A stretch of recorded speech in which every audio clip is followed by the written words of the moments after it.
आंधीज क्या है भाई, आंधी, ठीक है। नॉर्थ इंडिया में हमको ये फिनोमेना देखने मिलता है, आंधी मीन्स ब्लाइंडिंग, अंधा हो जाना, है ना। ब्लाइंडिंग स्टॉर्म्स हैं, प्री मानसून के टाइम पे ब्लाइंडिंग थंडर स्टॉर्म्स आते हैं और इसको हम लोग आंधीज बोल देते हैं। It's a pre monsoon thunder storm. Specifically हमें कहाँ पे मिलते हैं, नदर इंडिया में मिलते हैं, जैसे कि उत्तर प्रदेश, राजस्थान, हरियाणा, दिल्ली, पंजाब, इन जगहों में मोस्टली मिलते हैं। पिछले महीने आए थे, मई में आए थे, तो 100 से ज़्यादा लोग जो है यहाँ पे इनकी डेथ हो गई थी, जिसमें हमने वो देखा भी था कि किस तरह से व्यक्ति जो है वो होर्डिंग के साथ ही उड़ गया था, ठीक है। वो सारी चीज़ें हम लोगों ने यहाँ पे देखी। तो they are basically convective dust storms, convection के कारण डस्ट स्टॉर्म्स होते हैं, उनसे बनते हैं। और इसमें हमने जल्दी किया टेम्परेचर ड्रॉप और टोरेंशियल रेन, बहुत ज़्यादा तेज मूसलाधार बारिश हो जाएगी, एकदम धूल की आंधी आएगी, ठीक है जी।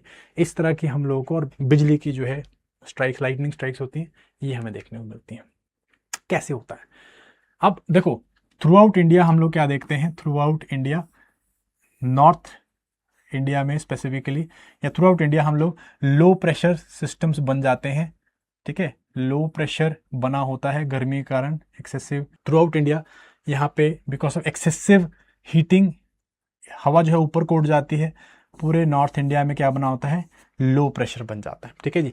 लो प्रेशर के कारण गर्म हवा ऊपर को उठती है, ठीक है। अब इसके साथ में और कंडीशन क्या होती है, मॉइस्चर जो लेडन विंड्स हैं, मॉइस्चर विंड है, साउथ ईस्ट विंड्स हैं, मॉइस्चर लेके इन लो प्रेशर एरियाज में जाती हैं। दूसरी कंडीशन, तीसरी कंडीशन यहाँ पे होती है कि जो वेस्टर्न डिस्टर्बेंसेस हैं वो अपर एटमॉस्फेयर में कंपैरेटिवली कोल्ड एंड ड्राई जो हवाएं हैं उसको लेके आती हैं। अब ये तीनों चीजें मिक्स होती हैं, ठीक है। ऊपर एटमॉस्फेयर में ठंडी हवा, ड्राई हवा, नीचे में गर्म हवा, और मॉइस्चर के साथ मिक्स होकर गर्म हवा ऊपर को उठती है। ऊपर जाके सडनली कूल होगी, क्यूमुलोनिम्बस क्लाउड्स बनेंगे, इस तरह से ऊपर गई क्यूमुलोनिम्बस क्लाउड, बड़े बड़े बादल बने, बहुत ज़्यादा रैपिडली आसपास से हवा इसको आके भरने की कोशिश करती है, ऊपर को उठती है, डस्ट साथ में ऊपर उठती है, बादल बनते हैं, बहुत ज़्यादा टॉरेंशियल रेनफॉल होगी, थोड़ी देर के लिए होगी, ठीक है जी, और लाइटनिंग स्ट्राइक्स होंगे बिकॉज डस्ट एंड जब मॉइस्चर ऊपर की तरफ उड़ता है एंड फ्रिक्शन के कारण यहाँ पे स्टैटिक चार्ज वो बनता है, ठीक है।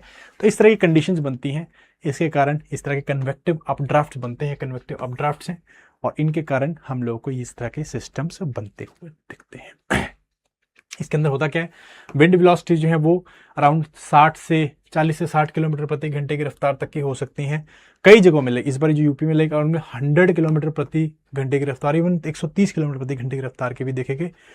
आसपास के जो रीजन्स होते हैं, आसपास के जो एरियाज होते हैं, यहाँ पे स्ट्रक्चर कोलैप्स भी हम लोग मिलते हैं, जैसे कि वहाँ पे होर्डिंग्स हैं वो गिर जाती हैं, घर की छतें उड़ जाती हैं, ठीक है।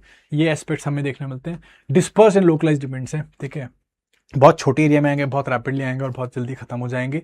एंड इसकी नाउ कास्टिंग मीन्स एक होती है फोरकास्टिंग, थोड़ा देर के आगे की जो हम वेदर फोरकास्टिंग करें। नाउ कास्टिंग मीन्स अभी की फोरकास्टिंग, इसको करना बहुत डिफिकल्ट होता है। इसकी हम लोग जो ट्रैकिंग विंडो है इसकी बहुत कम है, तो रियल टाइम ट्रैकिंग इसकी कंपेरेटिवली कम होती है। ओके, तो दैट इज योर आंधी, ठीक है।